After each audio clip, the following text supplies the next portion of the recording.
सर्वांनाच वाटायला लागले आहे.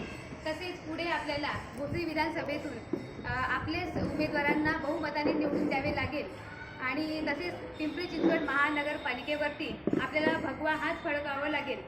त्याचप्रमाणे सध्याच्या परिस्थितीनुसार आपले सैनिक सेना भक्त कायद्याची अंमलबजावणी सुद्धा करू शकत नाहीत याची दुर्दैवी वाटते. त्याचप्रमाणे यापुढे आपण युवतींसाठी बरेचसे कार्यक्रम, रोजगार निर्मिती कार्यक्रम, शिक्षण आणि कराटे अशा भरपूर कार्यक्रमाची निर्मिती करू याची तुम्हाला मी कळवण्यात येईल आपल्या विधानसभेमधून, भोसरी विधानसभेमधून.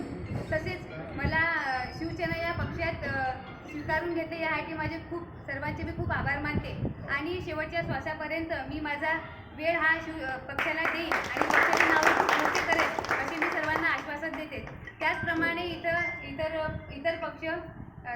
आदरणीय सिनियर ॲडव्होकेट भिसे साहेब आणि त्याचप्रमाणे प्रतिष्ठित उद्योजक माननीय प्रकाश मोरे साहेब आणि माझे इतर सर्व कार्यकर्ते यांनी माझ्या एका शब्दाला मान देऊन इथं उपस्थिती दर्शवली त्यासाठी मी त्या सर्वांचे खूप खूप आभार मानते व याचप्रमाणे सर्व माझे यापुढेही मला सपोर्ट करतील व पक्षाला पुढे नेण्यात आपले मार्गदर्शन देतील हे मी त्यांच्याकडून अपेक्षित करते आणि शेवटपर्यंत मी पक्षाला मोठे करण्यात माझे पूर्णपणे माझा सहयोग राहील असे सर्वांना आश्वासन देते.